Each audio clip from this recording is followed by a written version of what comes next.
नमस्कार साथियों, आप सभी का स्वागत है VIP India education YouTube channel पर। और आज आरडब्ल्यूए की रेलवे विज्ञान बुक के चैप्टर नंबर 12 है इलेक्ट्रिसिटी विद्युत का अध्ययन करेंगे। और इसकी बुक का पीडीएफ लिंक डिस्क्रिप्शन में दिया जाएगा, वहाँ से डाउनलोड कर सकते हैं। इलेक्ट्रिसिटी इलेक्ट्रिसिटी वैद्युत आवेश किसी वस्तु में इलेक्ट्रॉनों की अधिकता व कमी के कारण उत्पन्न गुण को वैद्युत क्षेत्र इलेक्ट्रिक फील्ड। जब किसी आवेशित कण के चारों ओर एक क्षेत्र बनता है जिसमें वह अन्य आवेशों पर बल लगा सकता है, तो इसे वैद्युत क्षेत्र इलेक्ट्रिक फील्ड कहते हैं। परिभाषा: एक आवेश के चारों ओर का वह क्षेत्र जहां वह किसी अन्य आवेश पर वैद्युत बल यानी इलेक्ट्रिक फोर्स लगाता है उसे वैद्युत क्षेत्र कहते हैं। वैद्युत क्षेत्र की तीव्रता इलेक्ट्रिक फील्ड इंटेंसिटी।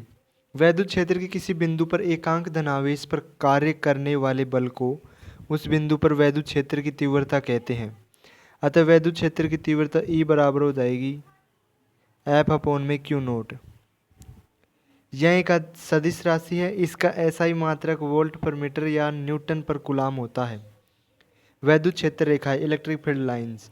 जब किसी आवेश के चारों ओर विद्युत क्षेत्र मौजूद होता है तो उसे दर्शाने के लिए हम वैद्युत क्षेत्र रेखाओं का उपयोग करते हैं।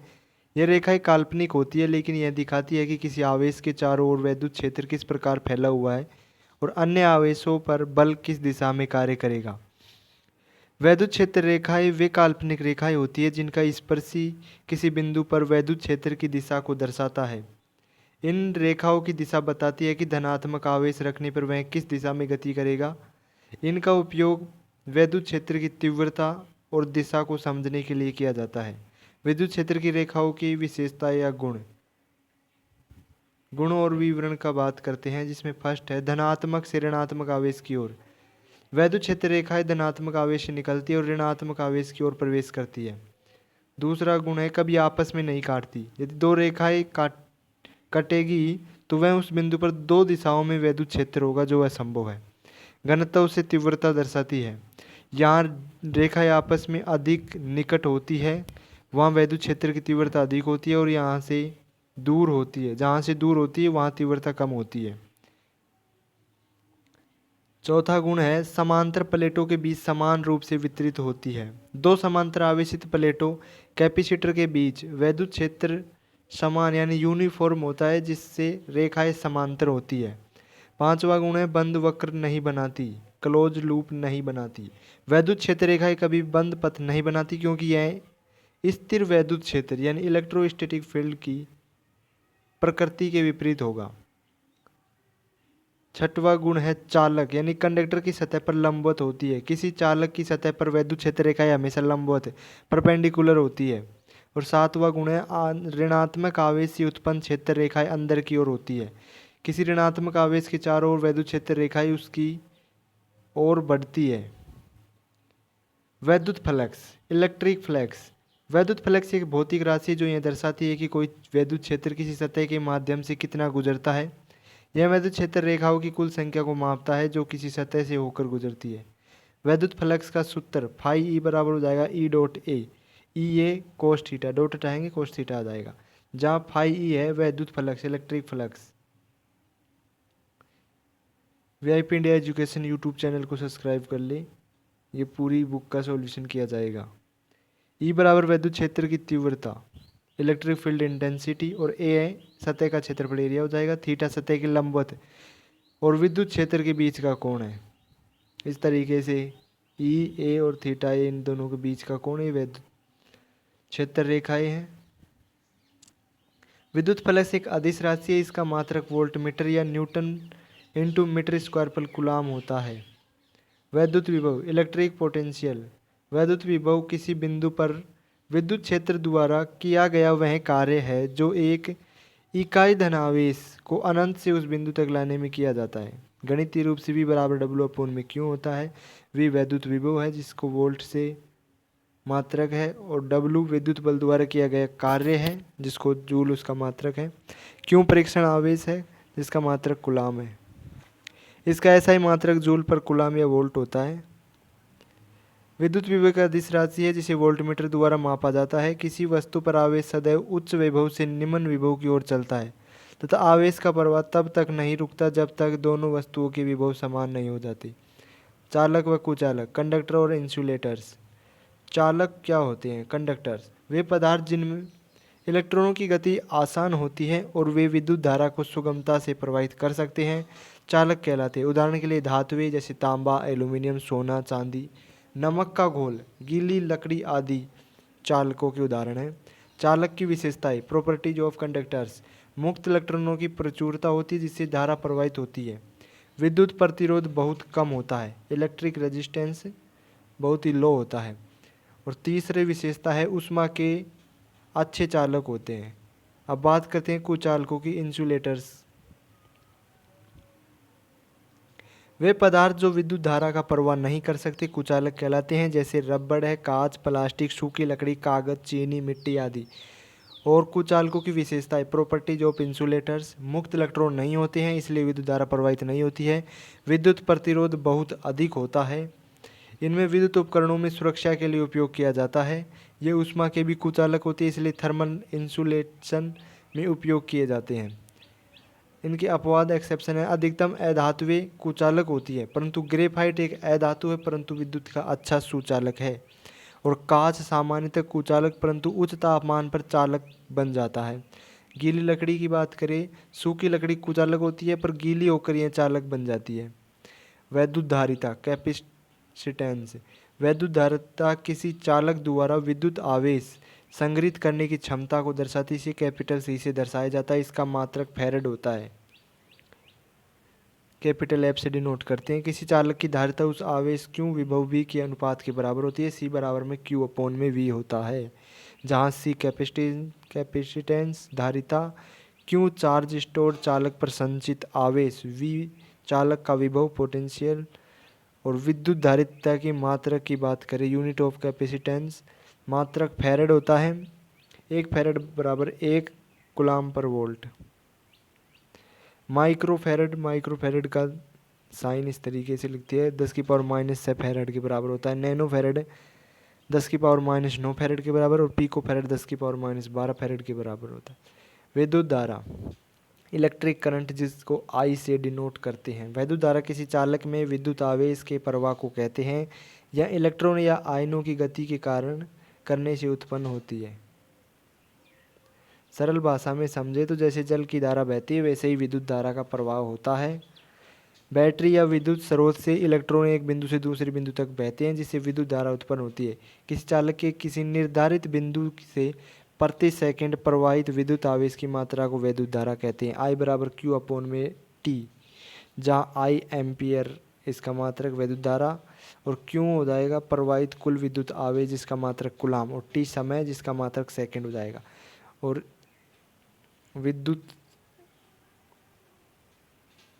धारा का जो मात्रक हो जाएगा वो हो जाएगा कूलाम पर सेकंड या एम्पियर भी। विद्युत धारा के प्रकार, टाइप्स ऑफ इलेक्ट्रिक करंट। दिष्ट धारा, डायरेक्ट करंट डीसी, इसमें धारा प्रवाह एक ही दिशा में होती है। इसे बैटरी और सेल से प्राप्त किया जाता है, उदाहरण के लिए मोबाइल चार्जर, इलेक्ट्रॉनिक उपकरण। दूसरी है प्रत्यावर्ती धारा, अल्टरनेटिंग करंट एसी जिसको बोलते हैं, जिसमें धारा की दिशा और परिणाम समय समय पर बदलता रहता है। यह घरेलू विद्युत आपूर्ति 220 वोल्टेज 50 हर्ट्ज में उपयोग की जाती है। घरों में उपयोग लेने वाली बिजली, जनरेटर से उत्पन्न धारा, ये इसके उदाहरण हैं। ओम के नियम की बात करें तो ओम का नियम विद्युत धारा, विभवांतर और प्रतिरोध के बीच संबंध को दर्शाता है। इसे जॉर्ज साइमन ओम ने 1827 में प्रतिपादित किया था। इसके अनुसार नियम भौतिक परिस्थितियों, तापमान, सामग्री में किसी चालक के सिरों के बीच विभवांतर वी व चालक के में प्रवाहित धारा आई के अनुक्रमानुपाती होता है। वी समानुपाती यानी अनुक्रमानुपाती आई, वी बराबर हो जाएगा आई आर। वी क्या है? चालक के सिरों पर विभवांतर जिसको वोल्टेज या वोल्ट में इसका मात्रक है, और आई चालक में प्रवाहित धारा करंट जिसका मात्रक एम्पियर है। आर क्या है? चालक का प्रतिरोध, रेजिस्टेंस, जिसका मात्रक ओम है। ओम के नियम की ग्राफ की बात करें तो ओम का नियम की ग्राफ इस प्रकार बनता है, आई और वी के मध्य सीधी सरल रेखा, विभवांतर और धारा के मध्य ग्राफ ये है। यदि हम वी और आई के मान को लेकर ग्राफ बनाए तो यह सीधी रेखा प्राप्त होती है। यह दर्शाता है कि धारा और विभवांतर का संबंध रैखिक होता है, लीनियर होता है। ओम के नियम की सीमाएं, लिमिटेशंस ऑफ ओम्स लॉ। ओम का नियम केवल ओमीय चालक के लिए सही होता है, लेकिन निम्नलिखित स्थितियों में भी यह लागू नहीं होता है। गैर ओमिक चालक जैसे diode, transistor, battery, gas discharge tube, electrolyte आदि ओम के नियम का पालन नहीं करते। इनकी वोल्ट एम्पियर विशेषता रैखिक नहीं होती है। दूसरा, उच्च तापमान पर तापमान बढ़ाने से प्रतिरोध बदल जाता है, जिससे ओम का नियम लागू नहीं होता है। उदाहरण, बल्ब का टंगस्टन तंतु गर्म होने पर अधिक प्रतिरोधी हो जाता है। अब बात करते हैं प्रतिरोध, रेजिस्टेंस की। प्रतिरोध और इसके प्रभाव। प्रतिरोध आर किसी चालक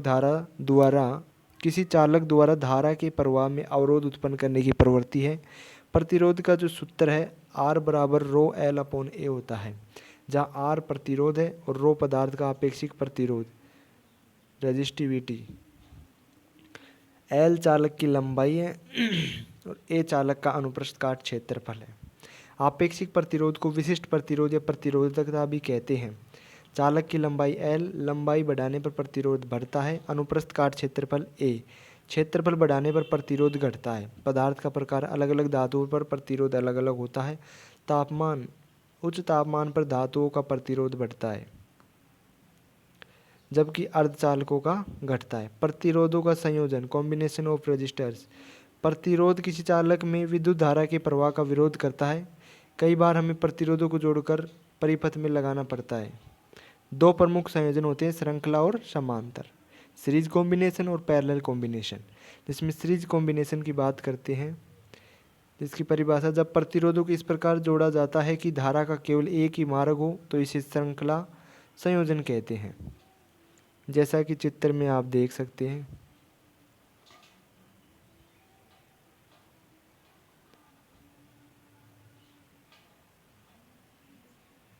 विशेषताओं की बात करें तो धारा सभी प्रतिरोधों में समान रहती है और विभवांतर सभी प्रतिरोधों में विभाजित हो जाता है। गणना, कुल प्रतिरोध आर इक्विवेलेंट बराबर हो जाएगा R1 + R2 + R3 Rn तक।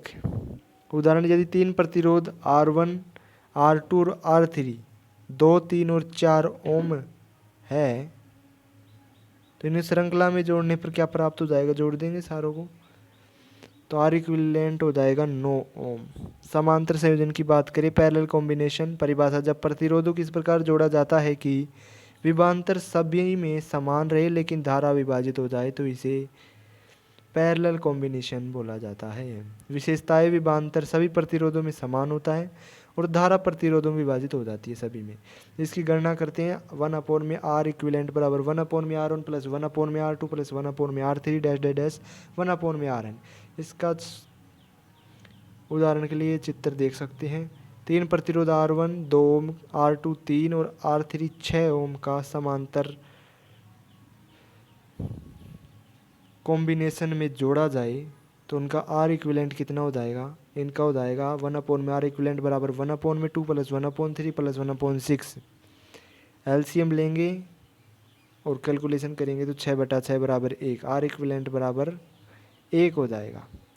चालकत्व की बात करें, चालक के विद्युत प्रतिरोध के व्युत्क्रम को चालकत्व कहते हैं। इसे कैपिटल G से प्रदर्शित करते हैं। इसका एसआई मात्रक मोह अथवा ओम इनवर्स होता है। चालकत्व का एसआई मात्रक सीमेन भी होता है। आर प्रतिरोध वाले चालक का चालकत्व G बराबर 1/R1 होता है। चालकता, कंडक्टिविटी, चालक के पदार्थ की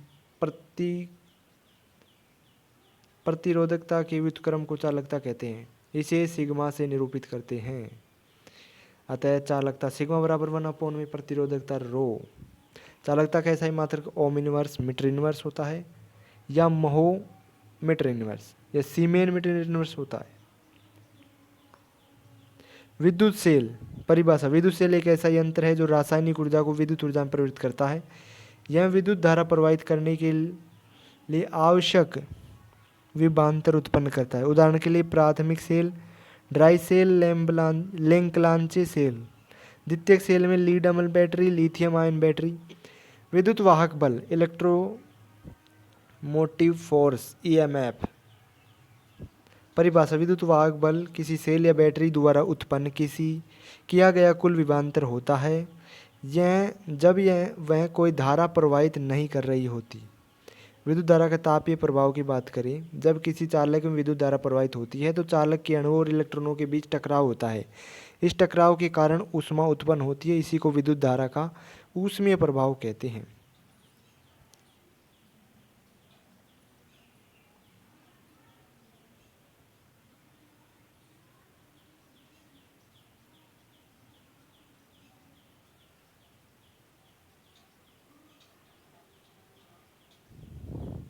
सरल शब्दों में जब किसी तार में विद्युत बहती है तो वह गर्म हो जाता है।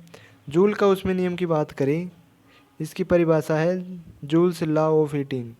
किसी चालक में उत्पन्न ऊष्मा H, प्रवाहित विद्युत धारा I, चालक का प्रतिरोध R और प्रवाह के समय T के गुणनफल के बराबर होती है। H बराबर हो जाएगा I² RT। जहाँ H उत्पन्न ऊष्मा हीट जिसका मात्रक जूल और I विद्युत धारा जिसका मात्रक एम्पियर, R चालक का प्रतिरोध जिसका मात्रक ओम, T समय है जिसका मात्रक सेकंड होता है। ऊष्मा विद्युत धारा के वर्ग के अनुक्रमानुपाती होती है। प्रतिरोध अधिक होने पर अधिक ऊष्मा उत्पन्न होती है। विद्युत धारा के तापीय प्रभाव पर आधारित उपकरणों की सारणी इस प्रकार से है। उपकरण है डिवाइस, तार, मटेरियल, प्रतिरोध रेजिस्टेंस और गलनांक मेल्टिंग पॉइंट। इसमें है विद्युत बल्ब, इलेक्ट्रिक बल्ब। इसमें तार आता है टंगस्टन का और इसका प्रतिरोध होता है हाई यानी उच्च और गलनांक पॉइंट है इसका 3422 डिग्री सेंटीग्रेड। दूसरा है विद्युत हीटर, इलेक्ट्रिक हीटर, जिसका तार होता है नाइक्रोम का और प्रतिरोध होता है मध्यम मीडियम। गलनांक मेल्टिंग पॉइंट है 1400 डिग्री सेंटीग्रेड। फ्यूज वायर जो बनता है लेड टिन मिश्र धातु का, प्रतिरोध होता है उच्च, गलनांक होता है 200 से 300 डिग्री सेंटीग्रेड।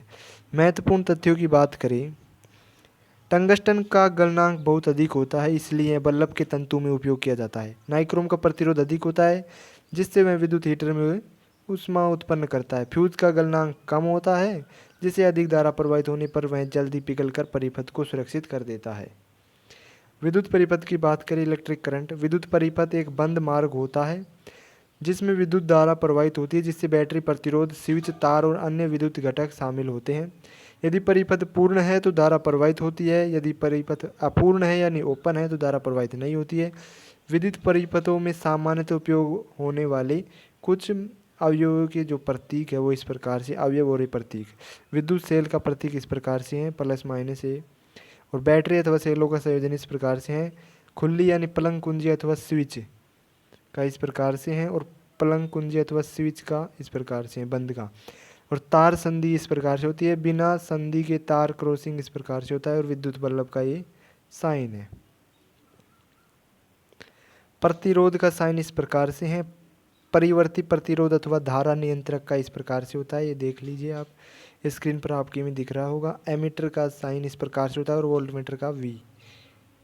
विद्युत शक्ति की बात करें, इलेक्ट्रिक पावर।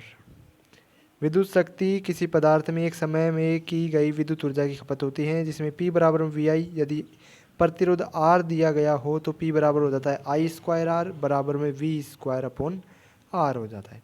इसकी इकाई ऐसा यूनिट है वोट और अन्य यूनिटों में किलोवाट, जिस 1 किलोवाट बराबर 1000 वाट। 1 वाट की परिभाषा है जब 1 वोल्ट विभवांतर पर 1 एम्पियर धारा प्रवाहित होती है। उदाहरण के लिए साधारण बल्ब 60 वाट, 100 वाट। विद्युत ऊर्जा, इलेक्ट्रिक एनर्जी की बात करें, विद्युत ऊर्जा वह ऊर्जा होती है जो किसी परिपथ में विद्युत धारा के प्रवाह के कार्य के रूप में उपयोग होती है। W बराबर P×T यानी VIT। यदि प्रतिरोध R दिया गया हो तो W बराबर I²RT बराबर V²T/R। इसकी इकाई SI मात्रक जूल है। घरेलू उपयोग में किलोवाट घंटा भी होता है। विद्युत ऊर्जा की वाणिज्यिक इकाई की बात करें, घरों, दफ्तरों, उद्योगों और विद्युत ऊर्जा की गणना करने के लिए किलोवाट घंटा का उपयोग किया जाता है, जिसे यूनिट भी कहा जाता है। 1 किलोवाट घंटा बराबर 1000 वाट गुणा 1 घंटा। 1 किलोवाट हावर बराबर 1000 वाट गुणा 3600 सेकेंड। इस प्रकार से 1 किलोवाट घंटा बराबर हो जाएगा 3.6 × 10⁶ जूल। यानी 1 यूनिट का मान होता है 36 लाख जूल ऊर्जा के बराबर होता है। घरेलू विद्युत मीटर पर बिजली की गणना। बिजली बिल में खपत ऊर्जा को यूनिट में मापा जाता है। 1 यूनिट बराबर होता है 1 किलोवाट घंटा। यदि कोई उपकरण 1000 वाट यानी 1 किलोवाट की शक्ति का है और 1 घंटे तक चलता है तो वह 1 यूनिट बिजली खर्च होगा।